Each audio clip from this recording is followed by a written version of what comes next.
man of Elimelech, whose name was Boaz. And Ruth the Moabite said to Naomi, let me go to the field and glean among the ears of grain after him, in whose sight I shall find favor. And she said to her, go, my daughter. So she set out and went and gleaned in the field after the reapers.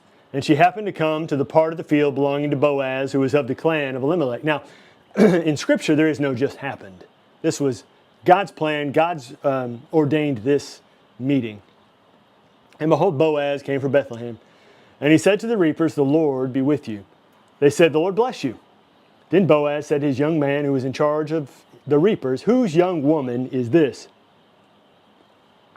And the servant who was in charge of the reapers answered, she is the young Moabite woman who came back with Naomi from the country of Moab.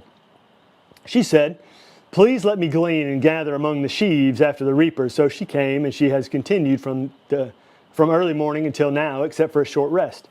Then Boaz said to Ruth, now listen, my daughter, do not glean in another field, or leave this one, but keep close to my young women. Let your eyes be on the field that they are reaping, and go after them. Have I not charged the young men not to touch you? And when you are thirsty, go to the vessels and drink what the young men have drawn. Then she fell on her face, bowing to the ground, and said to him, why have I found favor in your eyes, that you should take notice of me, since I am a foreigner? But Boaz said to her, all that you have done for your mother-in-law since the death of your husband has been fully told to me, and how you left your father and mother and your native land and came to a people that you did not know before. The Lord repay you for what you have done, and a full reward be given you by the Lord, the God of Israel, under whose wings you have come to take refuge. And she said, I have found favor in your eyes, my Lord, for you have comforted me and spoken kindly to your servant, though I am not one of your servants. And at mealtime, Boaz said to her, come here and eat some bread and dip your morsel in the wine. So she sat beside the reapers, and he passed to her roasted grain, and she ate until she was satisfied, and she had some left over. When she rose to glean, Boaz instructed his young men, saying, let her glean even among the sheaves, and do not reproach her. And also pull out some from the bundles for her, and leave it for her to glean, and do not rebuke her. So she gleaned in the field until evening.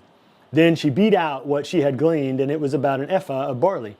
And she took it up and went into the city. Her mother-in-law saw what she had gleaned. She also brought out and gave her what food she had left over after being satisfied. And her mother-in-law said to her, where did you glean today, and where have you worked? Blessed be the man who took notice of you.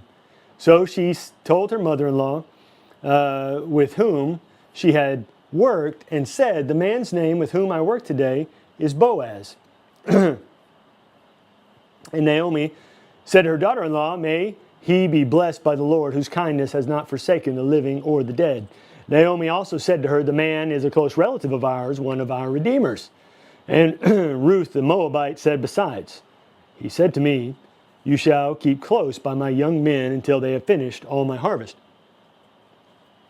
Now the redeemers was a deal in their culture that if someone was sold into debt, or someone died, then this close relative would help take care of the debt, would help take care of the widow or the living relative. And Boaz was one of those redeemers, one of the close relatives who would help take care of them. And Naomi said to Ruth, her daughter-in-law, it is good, my daughter, that you go out with his young women, lest in another field you be assaulted. So she kept close to the young women of Boaz, gleaning until the end of the barley and wheat harvests. And she lived with her mother-in-law. Then Naomi, her mother-in-law, said to her, my daughter, should I not seek rest for you, that it may be well with you?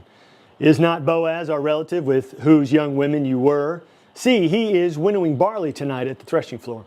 Wash, therefore, and anoint yourself, and put on your cloak, and go down to the threshing floor.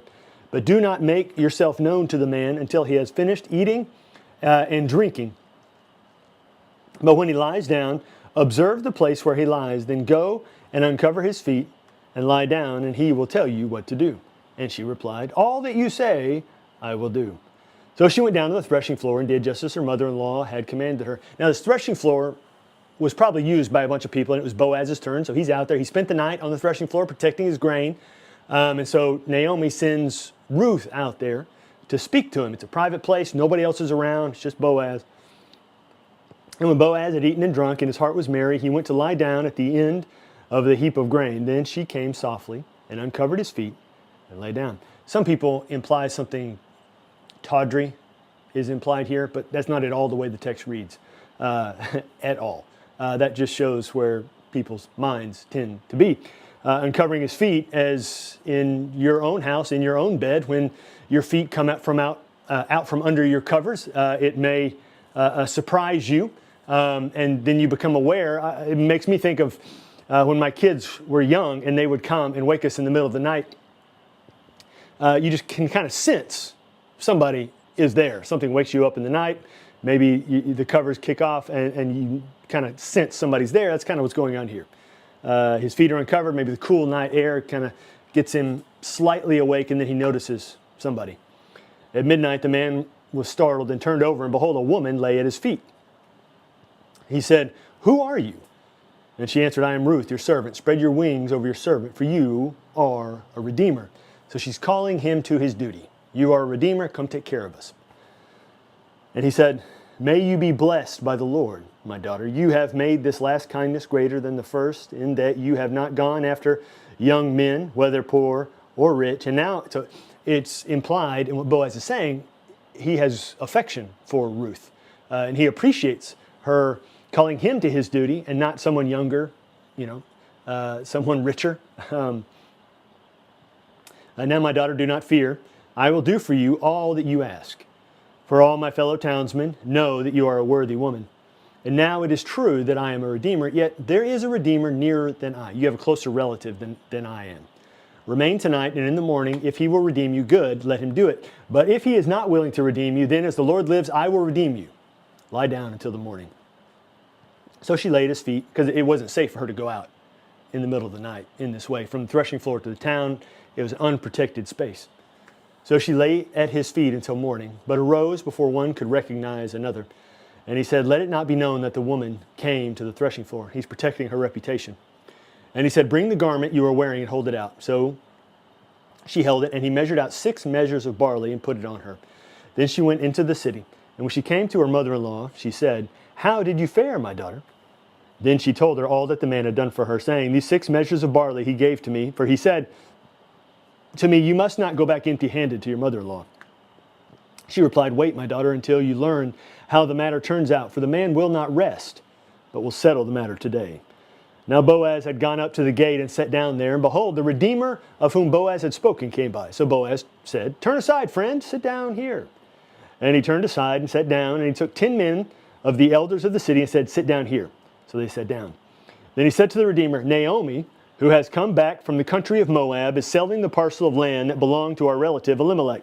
So I thought I would tell you of it and say, buy it in the presence of those sitting here and in the presence of the elders of my people. If you will redeem it, redeem it. But if you will not, tell me that I may know, for there is no one besides you to redeem it, and I come after you." And he said, "I will redeem it." So the closer relative says, "Yes, absolutely. I'll take that parcel of land that was Elimelech's. I will absorb anything tied to that land for sure." But Boaz hadn't given him all the info yet.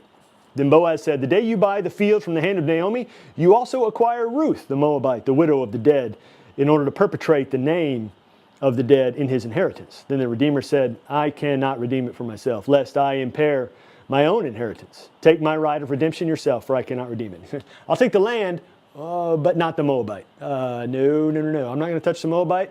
Absolutely not. You can take the land. You can take the Moabite. That's on you. Now, what's important to that is Boaz. I'll show you in a minute. Now, this was the custom in former times in Israel concerning redeeming and exchanging. To confirm a transaction, the one drew off his sandal and gave it to the other. And this was the manner of attesting in Israel. So when the Redeemer said to Boaz, "Buy it for yourself," he drew off his sandal. Then Boaz said to the elders and all the people, "You are witnesses this day that I have bought from the hand of Naomi and all that belonged to Elimelech and all that belonged to Chilion and to Mahlon. Also, Ruth the Moabite, the widow of Mahlon, I have bought to be my wife, to perpetrate the name of the dead in his inheritance, that the name of the dead may not be cut off from among his brothers, and from the gate of his native place. You are witnesses this day. Then all the people who were at the gate and the elders said, we are witnesses. May the Lord make the woman who is coming into your house like Rachel and Leah, who together built up the house of Israel. May you act worthily in Ephrathah and be renowned in Bethlehem. And may your house be like the house of Perez, whom Tamar bore to Judah, because of the offspring that the Lord will give you by this woman. So Boaz took Ruth, and she became his wife, and he went into her, and the Lord gave her conception, and she bore a son. Then the women said to Naomi, blessed be the Lord, who has not left you this day without a redeemer, and may his name be renowned in Israel. He shall be to you a restorer of life and a nourisher of your old age. For your daughter-in-law, who loves you, who is more to you than 7 sons, has given birth to him. Then Naomi took the child and laid him on her lap and became his nurse. And the women of the neighborhood gave him a name, saying, a son has been born to Naomi. They named him Obed. He was the father of Jesse, the father of David. Now these are the generations of Perez. Perez fathered Hezron. Hezron fathered Ram. Ram fathered Amminadab. Amminadab fathered Nahshon. Nahshon fathered Salmon. Salmon fathered Boaz. Now hang on a sec. Who was Salmon? Salmon, what's important, Salmon had been a part of Joshua's conquering army in the land of Canaan. And Salmon had married Rahab. Rahab the Canaanite, Rahab the prostitute. And so they fathered Boaz. And so Boaz doesn't even second guess taking a Moabite as a wife, a Moabite who is faithful, a Moabite who has left her own gods, her own religion to follow the one true God. Boaz doesn't hesitate because his own mother was not an Israelite. So when the other guy won't marry the Moabite Ruth, Boaz says, oh, absolutely, I'll take her as my wife. My mother wasn't even an Israelite. And both Boaz's mother, Rahab, and his wife, Ruth, are listed in the lineage of Jesus in Matthew chapter 1. Boaz fathered Obed, Obed fathered Jesse, and Jesse fathered David. Let's go to John chapter 4, verse 43. After the 2 days, he, Jesus, departed for Galilee. For Jesus himself had testified that a prophet has no honor in his own hometown. So when he came to Galilee, the Galileans welcomed him, having seen all that he had done in Jerusalem at the feast, for they too had gone to the feast. So he came again to Cana in Galilee, where he had made the water wine. And at Capernaum, there was an official whose son was ill. When this man heard that Jesus had come from Judea to Galilee, he went to him and asked him to come down and heal his son, for he was at the point of death. So Jesus said to him, unless you see signs and wonders, you will not believe. The official said to him, sir, come down before my child dies. Jesus said to him, go, your son will live. The man believed the word that Jesus spoke to him and went on his way. As he was going down, his servants met him and told him that his son was recovering. So he asked them the hour when he began to get better. And they said to him, yesterday at the 7th hour, that's 1 p.m., the fever left him. The father knew that was the hour when Jesus had said to him, your son will live. And he himself believed in all his household. This was now the second sign that Jesus did when he had come from Judea to Galilee. Let's go to Psalm 105, verse 16. When he summoned a famine on the land and broke all supply of bread, he had sent a man ahead of him, Joseph, who was old as a slave. His feet were hurt with fetters, his neck was put in a collar of iron until what he had said came to pass. The word of the Lord tested him. The king sent and released him. The ruler of the people set him free. He made him lord of his house and ruler of all his possessions, to bind his princes at his pleasure and to teach his elders wisdom. Then Israel came to Egypt. Jacob sojourned in the land of Ham. And the Lord made his people very fruitful and made them stronger than their foes. He turned their hearts to hate his people, to deal craftily with his servants. He sent Moses, his servant, and Aaron, whom he had chosen. They performed his signs among them and miracles in the land of Ham. He sent darkness and made the land dark. They did not rebel against his words. He turned their waters into blood and caused their fish to die. Their land swarmed with frogs, and even in the chambers of their kings he spoke. And there came swarms of flies and gnats throughout their country.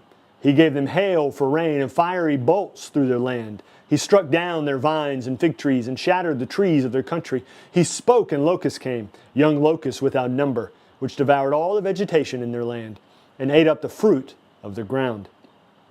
He struck down all the firstborn in their land, the first fruits of all their strength. Let's go to Proverbs chapter 14, verse 26. In the fear of the Lord one has strong confidence, and his children will have refuge. The fear of the Lord is a fountain of life, that one may turn away from the snares of death.